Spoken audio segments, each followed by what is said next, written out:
Hi, Hey, how are ya? I'm good. How are Nice to you? see you, lady. You look like you're busy. I mean, I'm just right in the middle of the gym hanging You know, out. just doing your Just thing. so like, oh yeah, I got to come over here. Just have an Instagram live in between my sets. Exactly. I'm just taking a little break right now between my bench press. Oh my god, I love it. Well, first of all, thank you for taking the time today in between your bench presses. We are so grateful to have you on today. And hi to everybody who is joining our HotPause Health Instagram live. Oh, did I lose you, Ashley? There you are. Yeah. So I wanted, do you mind if I do a little intro for you and just kind of level set everybody?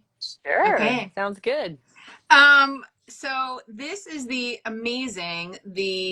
I would just say like one of the most positive people I have met, Ashley Selman, who is the founder and owner of Evolution Trainers in here in the Bay Area, and they were number one training in Silicon Valley. So you really have set the tone for what amazing is. And in addition to that, Ashley herself was actually ranked by the San Francisco Chronicle as one of the top 10 trainers in the entire Bay Area. So not just her entire gym, but herself personally.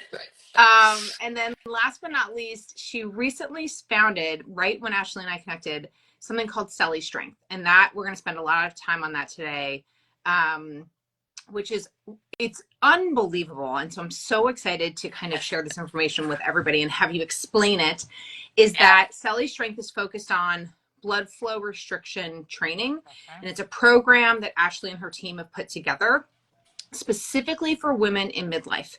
And so that is just, I think, revolutionary in and of itself, but just getting into the dynamics and the impact that blood flow restriction can have is just phenomenal.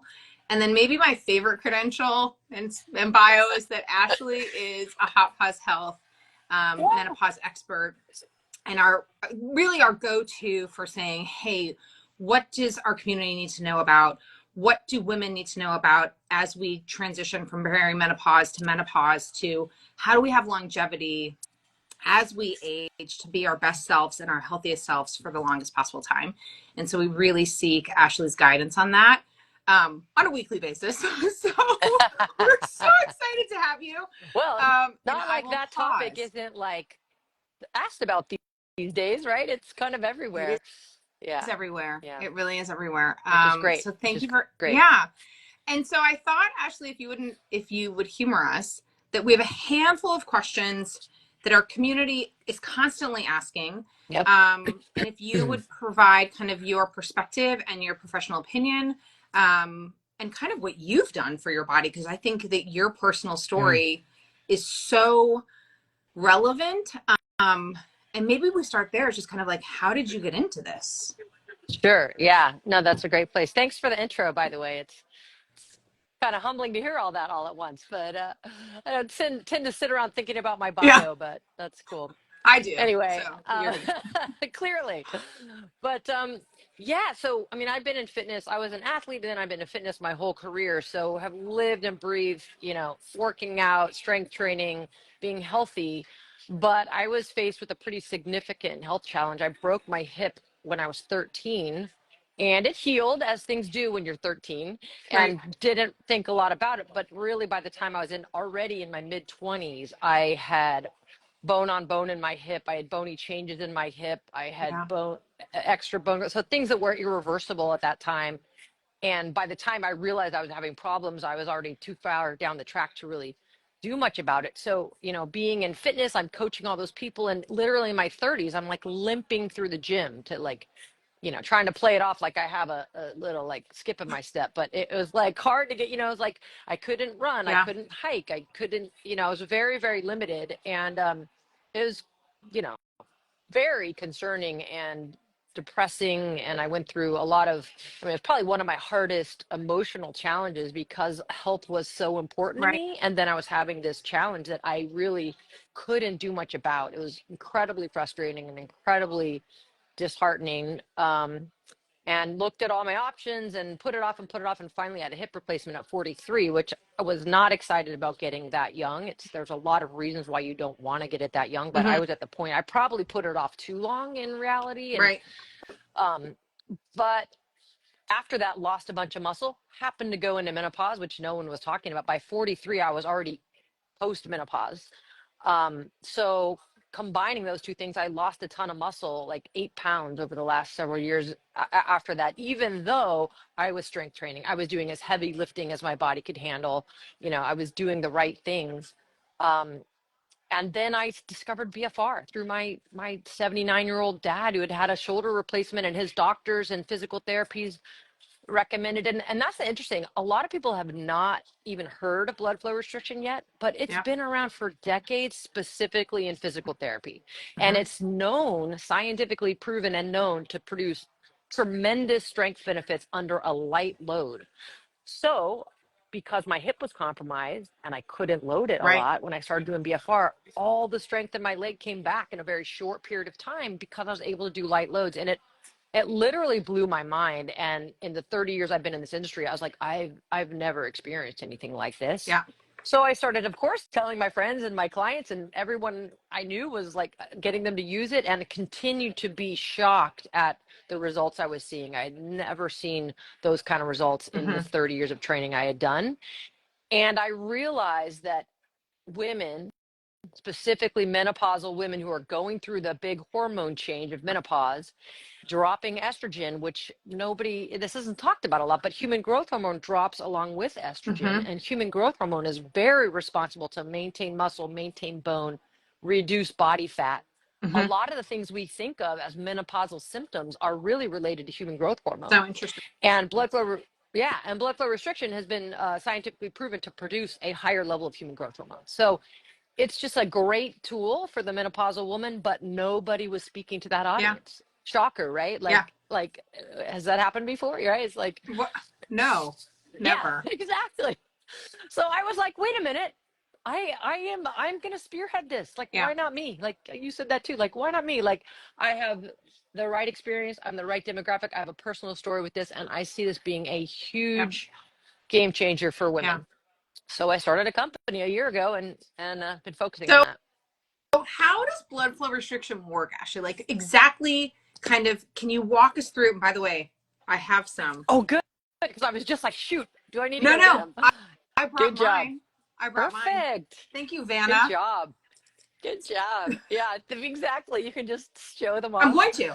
No, I'm not even Yeah, kidding. So I'm going to do it. So perfect. walk us through kind of Perfect. how it works. Perfect. So you put on these bands that Melissa has. They're these specific type of bands that are safe, that they're designed to pump up to a certain pressure. Yep, exactly. You put them on your arms and legs. Those are technically a leg band, so that's why they're kind of big on Melissa's arms, but she's showing you kind of where they go. So you put them on and you Mm-hmm. pump them up. And what they do is they slow down your venous blood flow. And a lot of people think, like, why would I want to slow down my blood pressure, my blood Right. flow when I'm working out? It seems kind of counterintuitive. Yeah. But in a way, think about altitude training. It's your body is working with less oxygen. Well, Mm-hmm. that's what BFR does. It limits the oxygen to your muscles. So that causes your body to have a bigger adaptation. You're working out with less oxygen. So that Right. means you need to get more efficient at using the oxygen you have. So your Yeah. vascular system gets healthier, your mitochondria get healthier, which are hugely important as we age. That's the cell that is responsible for our energy, Right. essentially. And as anything, with we age, they get less efficient. So this helps them become Yeah. healthier. The big thing is, because of the restriction, the lactic acid that's built in your Mm-hmm. muscles when you work out is trapped in your muscle for longer by the Mm-hmm. band. So a higher amount builds up, even though you're doing lightweight. An amount builds up that is much higher than what would normally build up, and that sends a signal to your pituitary gland to produce human growth hormone, because it's saying, like, whoa, we have I all got this to work lactic harder. acid, we are doing something crazy, Yeah. we are working out so hard, we got to adapt. Yeah. And so you get this disproportionate surge of human growth hormone and other anabolic hormones that promote strength, muscle, bone. Oh, I think we lost you, Ashley. Sorry, No, I you're think good. I'm You're back totally now. good. Yeah. So all these great benefits But the key is you're doing it with light weight. And the Right. thing that happens as we age, we have less collagen, we have less cartilage. Doing heavy loading at some point becomes difficult. Right. Our bodies pay for it. It doesn't feel good. And this is a way to kind of get around that and still get those amazing benefits. Ashley, one of the things that you first said to me when we met was they're layers of muscle, and you have the kind of first set, Mm-hmm, of mm-hmm. muscle, then second sets of muscle, and these tertiary muscles that have to work really hard. Can you kind of explain? Because that to me was like cheating. I Yeah. mean, you kind of are cheating. Not Yes. that I'm recommending cheating, Yeah. but this is kind of how it feels. It's a workaround. So okay, so we have two types of muscles, three types technically, but I'll keep it simple. We have type 1 muscle fibers and we have type Mhm. 2 muscle fibers. If you think of, like, in your mind, imagine a stereotypical marathoner, all type 1 muscle fibers.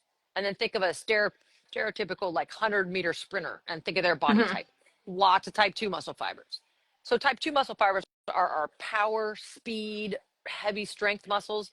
As we age, not only does it get harder to work those because at the Mhm. level you have to work, and so they're the fastest to atrophy. So as we age, we lose those type 2 muscle fibers, and we have our type 1 muscle fibers do all of our daily living movements, Right. our walking, our light weights, our Peloton 3-pound weights, all type 1 muscle fiber, which is fine, nothing wrong with that. But we're not getting into the type 2 muscle fibers because it becomes hard to go heavy enough to do that. Right. So because BFR restricts oxygen, type 1 muscle fiber, which work with oxygen, they give out. And the type 2 muscle fibers jump in under a load they would never normally jump in at. And the type 2 muscle fibers work with glucose, so it's great for managing blood sugar. And we just start to build. One of the biggest comments I get from people who start this program is, one, they get stronger really fast. Like Mhm. in 2 weeks, they notice a difference, and they can feel a difference in their muscle very quickly. And that's because we're tapping into those type 2 muscle fibers that probably have been dormant or not doing a whole Right. lot for the last little Everyone. bit.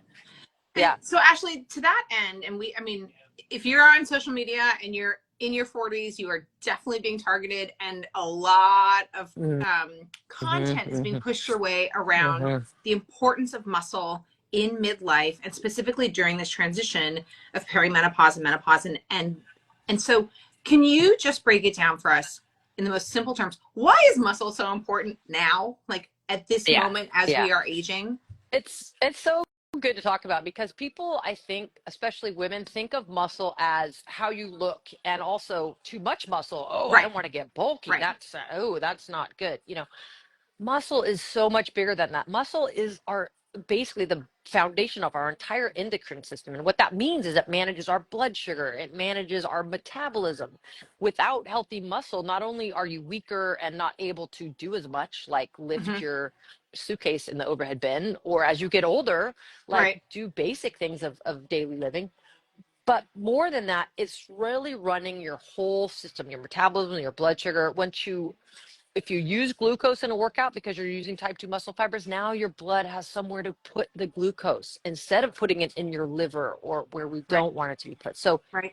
it's an essential part of our endocrine system. And one of the reasons people, and women especially, but people in general, gain weight as they get older is because they lose muscle. Muscle just gradually Decline. declines as we age Yeah. unless Yeah. we do something to support it.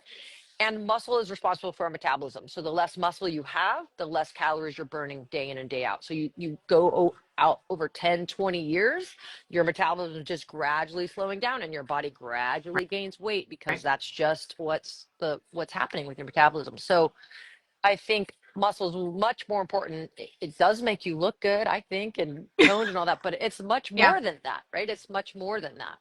Yeah. Yeah. So that actually leads to the next question, which comes up all the time, um, is as we age, and it's happened for those of us who have had babies, and I keep saying that it's my baby weight, but my babies are in middle school. So definitely not that anymore. So I can't blame my middle schooler. What happens with that, menopause middle, or that belly fat that starts to accumulate? And I feel Hmm. like it happens year over year, and Yeah. we pretend like our jeans that fit us when we were 27, which I've still kept all of them because I think I'm going to get back in them, just so everybody's clear. What are your top tips for getting rid of that Yeah. belly fat? Yeah.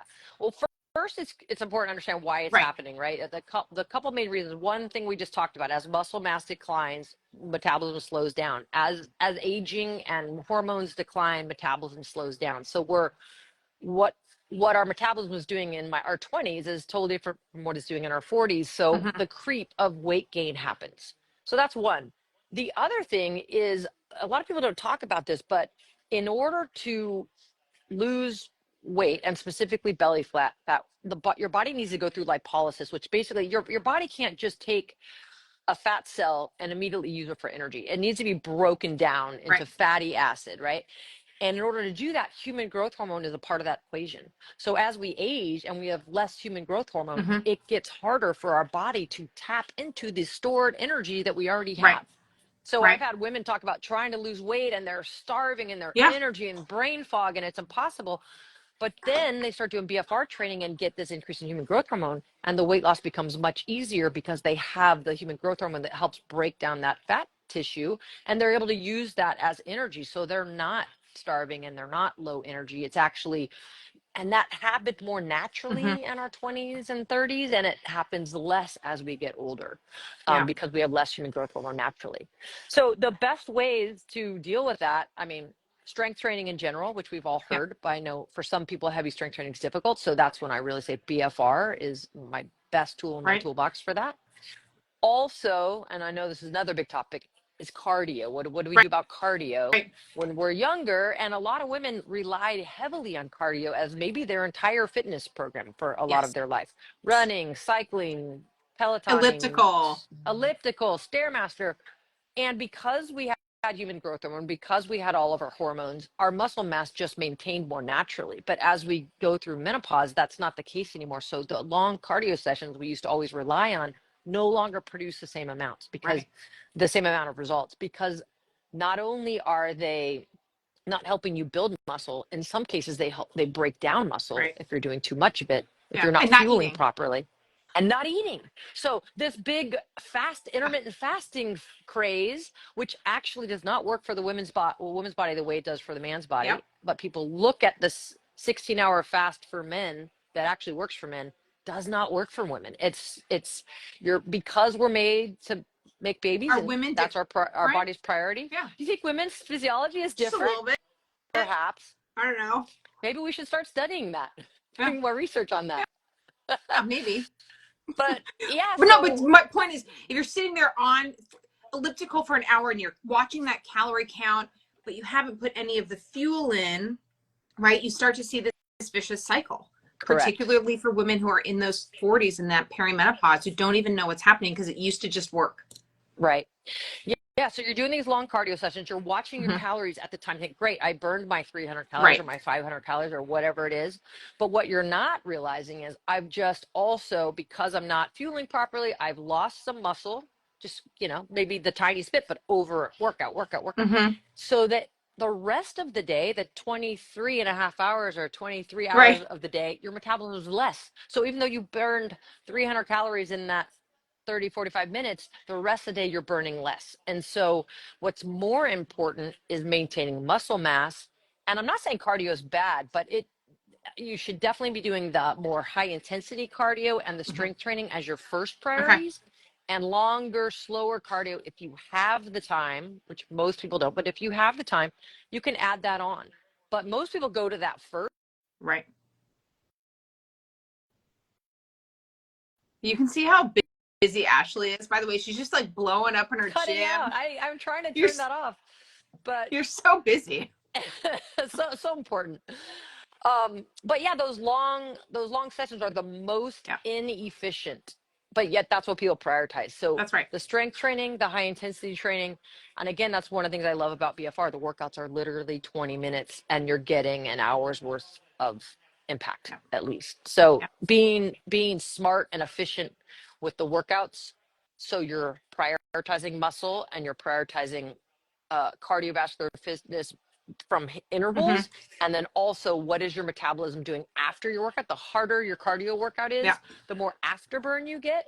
Maybe you don't burn as many calories at the time, but the rest of the day your metabolism is elevated, it's trying to recover, it's trying to catch up, yeah. and that is more important than the calories expended right in the workout. Question for you about Ashley about movement in general, right? Mm-hmm. Like you have a meal. Talk to us about that 20 minutes after as you're digesting. What does that look like what would your recommendation be? Say that again. So you Meaning, had a meal and like you have a meal, should we just be getting up as soon as we're done eating and going and walking 20 minutes? Or like walk us through kind of your pace of like when should we be doing working out? How should we be doing? Is it morning thing? Does it matter? right.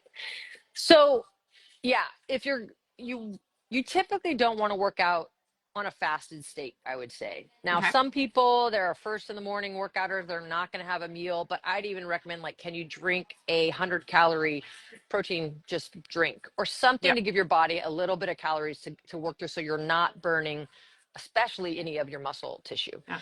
Um, you don't want to work out right after eating a bigger meal, but you want some calories. I think the more important thing is make sure you eat within about a 30-minute workout after you work out, Yep. especially after a high intensity or a strength training session, because those type of sessions turns on what's called protein synthesis, which means your muscles are ready to absorb protein. There's a chemical in your blood and it's like, okay, we've been challenged, now we're ready, Yep.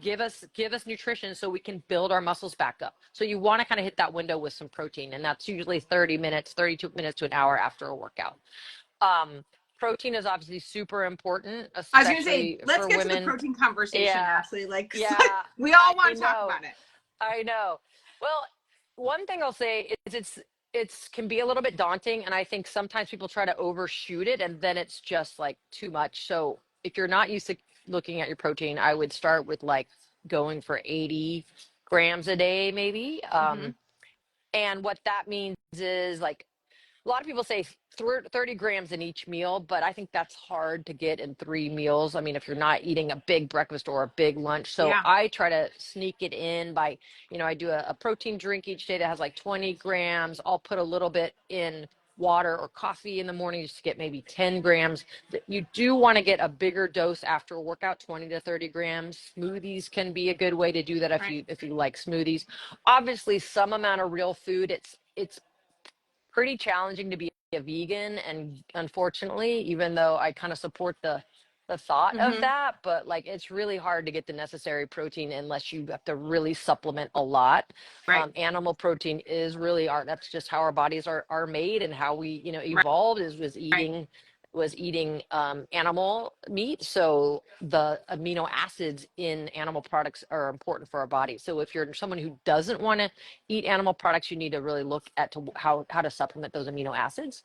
Right. But so I say the biggest tip: eat some protein in the morning, whether that's Mm-hmm. eating or drinking. Have some after. Make sure you have a good amount after your workout. Have a good amount at dinner, and then Right. if you sneak in 5 or 10 grams here and there, cheese, nuts, besides meat products, any kind of dairy products, Yep. yogurt, cottage cheese, Yep. um, be legumes. Now, any of those type of protein are going to have additional carbs and fat. So you just want to look at Yep. how much total Yeah. calories you're getting.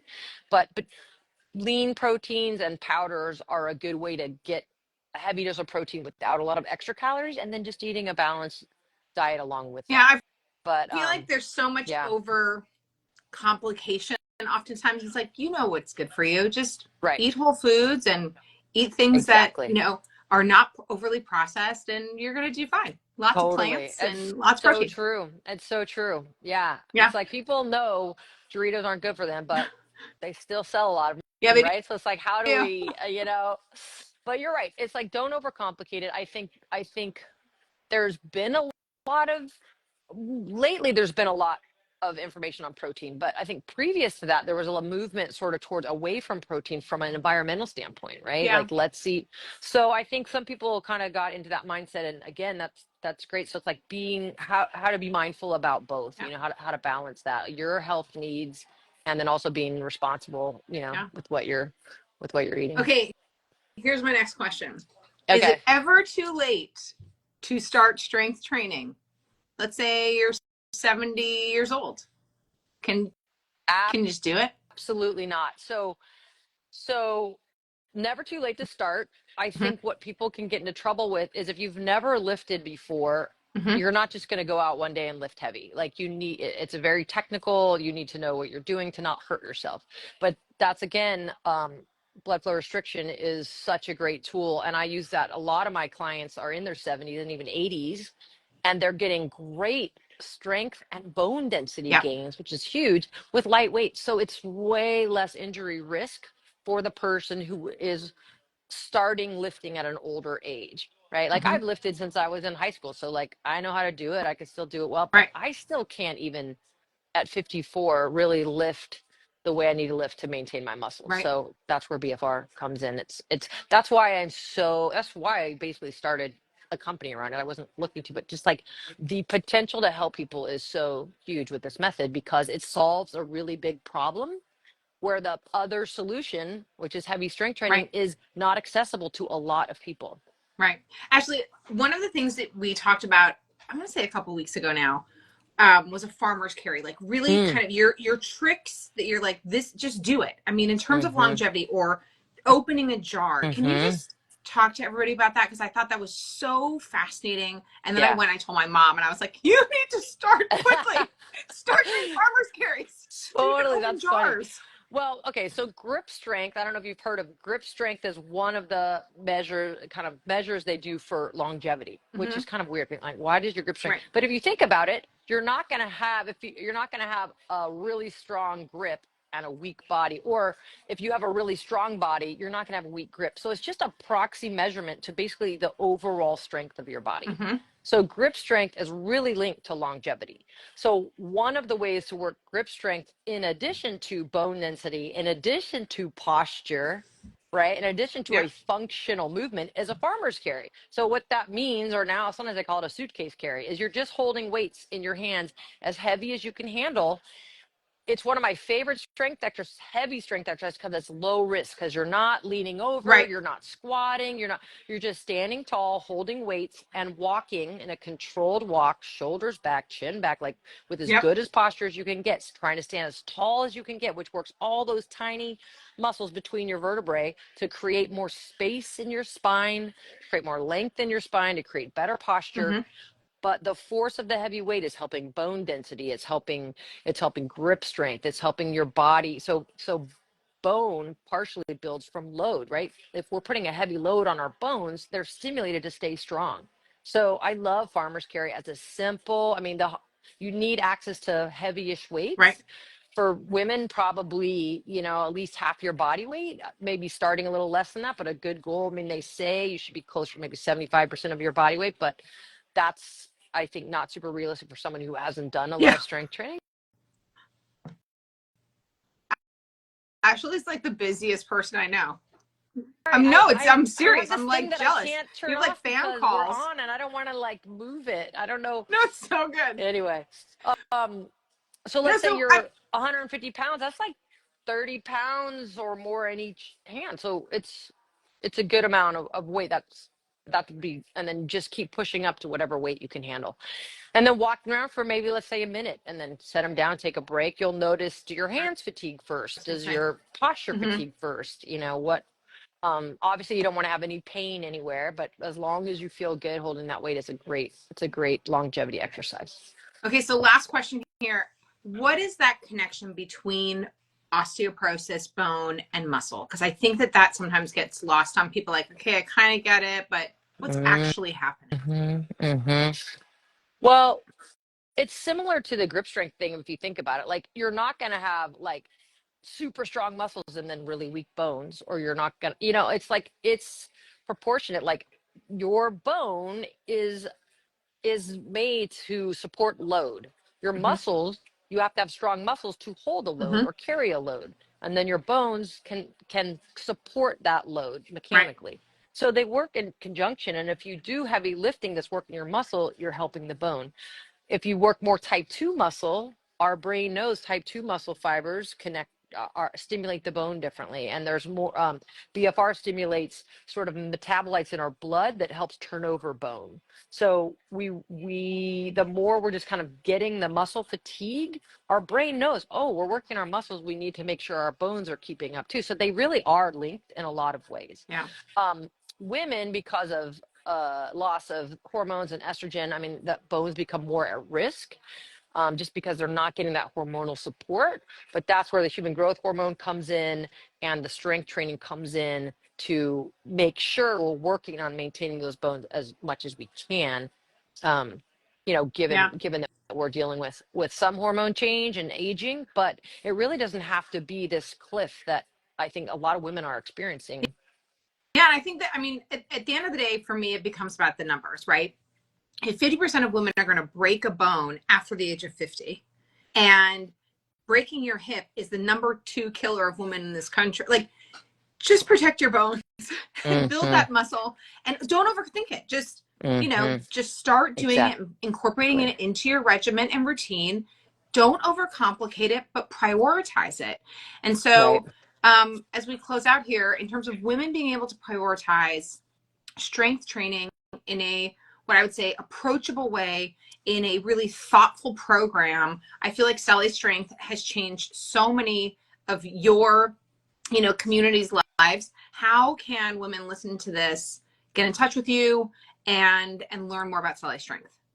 Yeah, I think I like what you said about keeping it simple, because I do think it can be so overwhelming of all the things we're supposed to do, and we gotta eat this and do this and move this Right. way, so I one of the things I've really prioritized and um, really value about the Celly Strength program is it's simple. It's 3 days, Yeah. 20 minutes. It gets your full weight training, cardiovascular fitness in. Now you still want to move, you still want Yeah. to walk, you still want to do other things, but it's going to give you your foundation of what you need for a strong body. And it's really unique. So anyway, the if people are interested and curious to learn more, I have webinars and podcasts on my website, which is Seli Strength. Seli is spelled Seli, like Mm-hmm. deli, Seli Strength. Um, and I have a monthly coaching program on there. They can also just reach out to me. Yeah. Instagram, LinkedIn, Facebook, all Seli Strength. They can just reach out to me, and I'm happy to hop on a call. I mean, I've started this company, and we really have a mission of scaling and growing, but we're still small. I talk to just about every person that signs up, Yeah. and I really want to get to know people. And I think that's one of the unique things about our virtual program. It's not Yeah. just digital content that you download. You have a coach, you have people talking to you, supporting you, answering questions. We have live workouts, not live Zoom workouts, as well as Mm-hmm. you can do everything on demand if you prefer. Yeah. So it's really flexible. People do it from their home with very little equipment. So it's a very convenient program with really successful, efficient results. Well, and I would also say, and something that Ashley did, and I think just with such beautiful intentionality, is she created community and cohorts. So when you sign up, you're signed and paired with other people going through the program. Number one, you're meeting new people. Number two, you're meeting people who are going through similar Mm-hmm. journeys as you are, and who can say, hey, I've been doing this for 29 years of my life, and something happened and I need help. And it's accountability and Yeah. connection. So I Yeah. think it's such a valuable part of the program that you've created, is bringing together this community of women who are in a similar place in life, but have each other to kind of Yeah.